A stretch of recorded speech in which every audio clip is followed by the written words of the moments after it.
Police तो police होती है, अपना पुलिसिया रौब दिखा दी, लाठीचार्ज कर दिया। प्लांट का नियत सही नहीं था। पब्लिक गोली चलाई, जिस पर आरोप लगाया जा रहा है कि राजू जायसवाल ने फायरिंग किया, तब हम लोग बचाव के लिए फायरिंग किया। तो ग्रामीणों पर पुलिस के द्वारा गोली चलाई गई। हाँ, पत्थरबाजी हुआ था। 6-7 लोग को गोली लगी थी जो गंभीर रूप से घायल थे। एक तो वार्निंग देना चाहिए ना, वार्निंग नहीं मिला था, डायरेक्ट फायरिंग हुआ था। हम लोग के ऊपर फायरिंग हो गया, हम लोग भागे, हमारे 2 लोग वहीं स्पॉट में डेथ किए।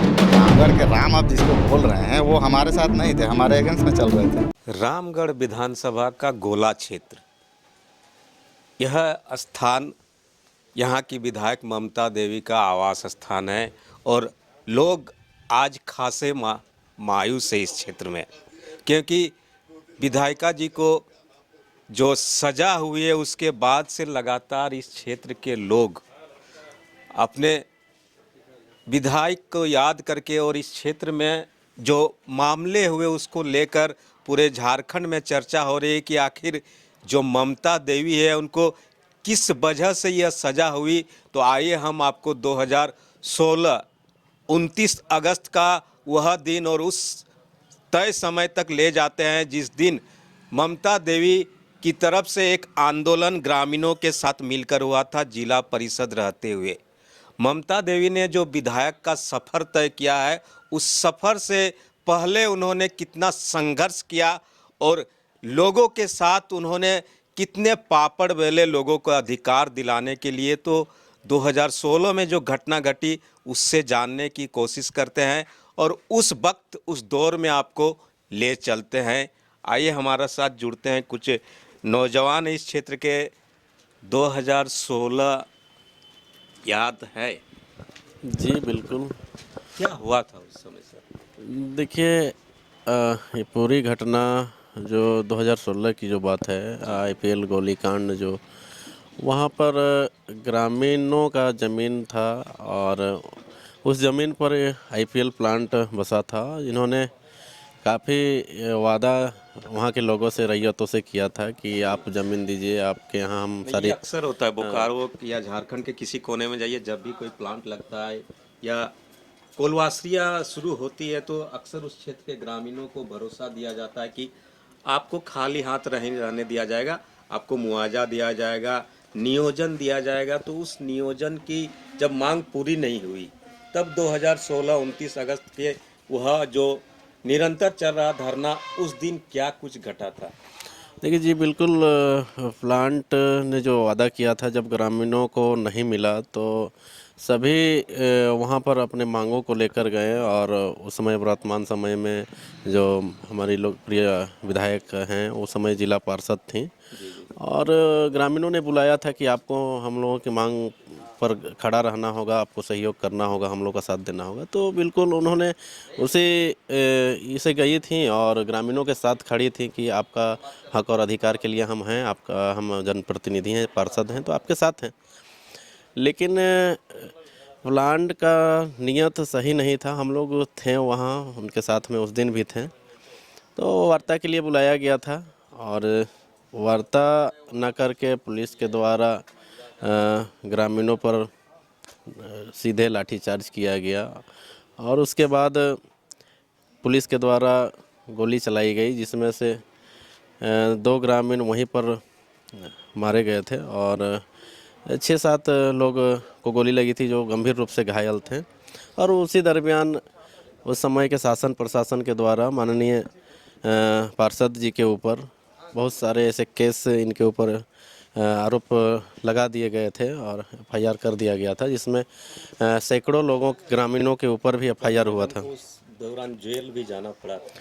जी, उस समय तत्काल जब केस हुआ उनके ऊपर 4-4 मामले दर्ज हुए तो प्रशासन उन्हें जेल भी पकड़ के भेजी, इसमें से उस समय। हाँ दादा, क्या नाम है आपका? मेरा नाम चंदन प्रसाद हुआ। चंदन जी, वो जो 2016 की घटना है, हम्म। जेहन में क्या कुछ याद आता है आपको? सर, हमको तो एक एक चीज़ याद है, कुछ भूले नहीं, क्योंकि मेरा घर वहीं बगल में है। तो जब हम लोग अपना मांग पत्र रैयत विस्थापित लोग जो भी थे सौंपे थे, तो उन्होंने आश्वासन दिया था कि इस पर हम लोग कार्य करेंगे। तो उस पर हम लोग को एक डेट दिया गया था। ये मामला 20 अगस्त 2016 का है। तो एक मांग पत्र दिए, तो हमें समय मिला कि आप लोग को 29 अगस्त को हम लोग बैठेंगे प्लांट गेट पर और सभी मुद्दों पर हम लोग बात करेंगे। जो ओपन चर्चा था, वो कोई बंद कमरे का चर्चा नहीं था। अब सभी ग्रामीण वहाँ से लगभग उस समय करीब हमको लगता है 12:30-1 बजता होगा रात को, तो वो वहाँ से ग्रामीण अपने घर चले गए। और उस वार्ता को कराने के लिए उस समय जो आपके प्रभारी एसडीओ थे, गौरांग महतो जी थे, चूँकि एसडीओ छुट्टी में थी, वो आए थे, प्लांट के प्रबंधक थे, पुलिस प्रशासन के लोग थे, आपके डीएसपी वीरेंद्र चौधरी जी भी थे। तो सारे लोगों के बीच एक वार्ता हुआ कि भाई 29 अगस्त को होना है तो होना है, इसी ओपन फील्ड में होना है। तो हम लोग सब चले गए। 29 अगस्त को जब तय जगह पर हम लोग जब पहुँचे तो अच्छा मतलब लगभग हमको याद है कि सुबह मतलब ग्रामीण वहाँ पहुँच चुके हैं, तो तब तक एक लेटर आती है। एसडीओ आ चुकी थी उस समय, कृति श्री एसडीओ थी, तो उन्होंने लिखा था कि नहीं, ये वार्ता यहाँ ना होकर अंचल कार्यालय में होगी। अब चूंकि 2-3 हज़ार लोग वहाँ पे हैं, वो बोले कि हम अंचल कार्यालय क्यों जाए जब यहीं पर बात होने का चीज़ है। तो वहाँ अचानक से बदल दिया हाँ, गया जो निर्णय था वो बदल दिया गया, एकदम सुबह का बात है। तो ग्रामीण बोले हम लोग यहीं बैठेंगे, अब जो होगा यहीं होगा। तो बैठे हुए रह गए सब। तो वही लगभग 3 बजता होगा, अचानक 2 पुलिस की गाड़ियाँ आती है और बोलती है चलो भीड़ खाली करो यहाँ से। तो भाई ग्रामीण बोले ना, भीड़ हम लोग खाली नहीं करेंगे। क्यों खाली करेंगे, हम लोग वार्ता करने के लिए आए हैं। जबकि वार्ता शांतिपूर्वक चल रहा था और धरना प्लांट गेट के बाहर, किसी तरह का कोई आवागमन बाधित नहीं था, गाड़ियों का आना जाना लगा हुआ था, कोई दिक्कत नहीं था, हम लोग किसी तरह का डिस्टर्ब नहीं किए थे। तो जब भीड़ नहीं उठी तो पुलिस होती है अपना, पुलिसिया रौब दिखा दी, लाठीचार्ज कर दिया। अब चूंकि लाठीचार्ज हो गया तो लोग कहाँ जाएंगे, तो भागे इधर उधर। मान लीजिए जिला परिषद मैडम आपके साथ थी, ममता देवी जी, जी रामगढ़ के राम उस समय आपके साथ नहीं थे? नहीं, रामगढ़ के राम आप जिसको बोल रहे हैं वो हमारे साथ नहीं थे, हमारे अगेंस्ट में चल रहे थे। अच्छा। तो अब चूंकि देखिए क्या ना, राजनीतिक खतरा तो सबको महसूस होता है, तो उन्हें लगने लगा कि इतने ग्रामीण 2-3 हज़ार तो कम होते नहीं, अभी सेल्फ कॉलिंग में सारे लोग आए हुए हैं। तो लाठीचार्ज हो गया, हम लोग कुछ नदी की ओर भागे, जो जिधर सका भागा। तो उसी क्रम में अब चूँकि जब नदी में पहुंच गए, पुलिस ऊपर थी, पब्लिक नीचे। कहा जाता है कि पब्लिक की तरफ से भी गोलीकांड हुआ। सर ठीक है, ये तो एक इसलिए ये बात को प्रशासन ने रखा कि ताकि ह्यूमन राइट से बच सके, वो सिर्फ अपने बचने के लिए। ठीक है, पब्लिक गोली चलाई, जिस पर आरोप लगाया जा रहा है कि राजीव जायसवाल ने फायरिंग किया, तब हम लोग बचाव के लिए फायरिंग किया। तो राजीव जायसवाल का पास जो लाइसेंसी जो बंदूक है, आप उसको सीज कीजिए ना, उसको फॉरेंसिक भेजिए, उसका बुलेट का नंबर सब टैली करवाइए। ऐसा तो कुछ हुआ नहीं, कोई जब्ती नहीं, कोई कुछ नहीं, बोल दिया। हाँ, पत्थरबाजी हुआ था। अब चूंकि आप गोली चला रहे हैं तो नदी है, छोटा छोटा पत्थर था, पब्लिक भी फेंक दिया, बचाव में लोग किए। अब गोली जैसे एक होता है कि चलो भाई, आप एक तो वार्निंग देना चाहिए ना, वार्निंग नहीं मिला था, डायरेक्ट फायरिंग हुआ था। अच्छा, मतलब आंसू गैस भी नहीं चला? नहीं, आंसू गैस नहीं चला था, लेकिन प्रशासन अपने एफआईआर में इस चीज़ को दिखाई है कि आंसू गैस भी छोड़े थे। खैर ठीक बात है। तो अब क्या हुआ कि अब हम लोग के ऊपर फायरिंग हो गया, हम लोग भागे, हमारे 2 लोग वहीं स्पॉट में डेथ किए हैं। बाकी 6 लोग को जो गोली लगा उनको हम लोग अपने ही गाड़ी से अस्पताल पहुँचाए थे। और उस क्रम में अभी जो वर्तमान विधायक जो अभी हैं, अभी तो सदस्यता रद्द नहीं हुआ है, तो उस समय पार्षद थी, तो वो भी भागी, एक घर में छुप गई। तो वहाँ भी पुलिस ने उनके ऊपर लाठीचार्ज किया, उनका हाथ में चोट भी लगा था, ये न्यूज़ 11 में भी चला था उस समय।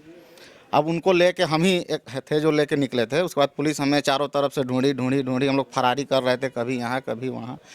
उसके बाद फाइनली 23 अक्टूबर का दिन था 2016, मैडम पकड़ा गई, मेरे ही साथ थे।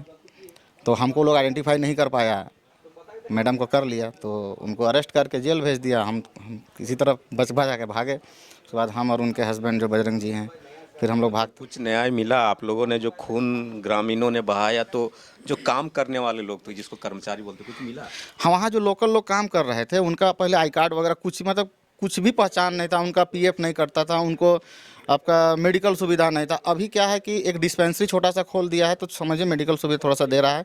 उसके बाद एक एम्बुलेंस भी ला के रखा हुआ, पहले वो भी नहीं था, अभी रखा हुआ, हमको लगता है 2-3 साल पहले। तो अभी जो मैडम को जो सजा हुई सर जी, उसी मामले को लेकर हुई है? जी जी बिल्कुल। तो मैं आपको दिखाना चाहूँगा, ये देखिए, उस दौरान तस्वीर आपको देखेंगे कि जिला परिषद संख्या 14 कार्यालय ये था, और वो जो 2016 29 अगस्त का मामला है, उसी मामले पर जो रामगढ़ की विधायक हैं ममता देवी जी, उनको सजा हुई है 5 साल। और आज उसी मामले को लेकर पूरे झारखंड में चर्चा है कि एक महिला विधायक ग्रामीणों के हक हुकूक के लिए अपने छोटे बच्चे को, नवजात बच्चे को ममता विहीन कर जेल गई है। अब उसी मामले को लेकर इस समय हम लोग रामगढ़ के उनके आवास में मौजूद हैं, जहां आपने सुना कि कैसे एक महिला जिला परिषद अपने लोगों के अधिकार के लिए आगे आती है और एक कहा जाता है इनकी तरफ से कि साजिश के तहत उन्हें फंसाया जाता है। उन्होंने जो संघर्ष किया, संघर्ष के बदौलत 2019 का चुनाव हुआ और 2019 के चुनाव में रामगढ़ के लोगों ने ममता जी को सर आंखों पर बैठाया और विधायक बनाया। लेकिन आज 2022 में उन्हें सजा हुई है 5 साल की और एक बार फिर रामगढ़ झारखंड के मैप में चर्चा का विषय बना हुआ है।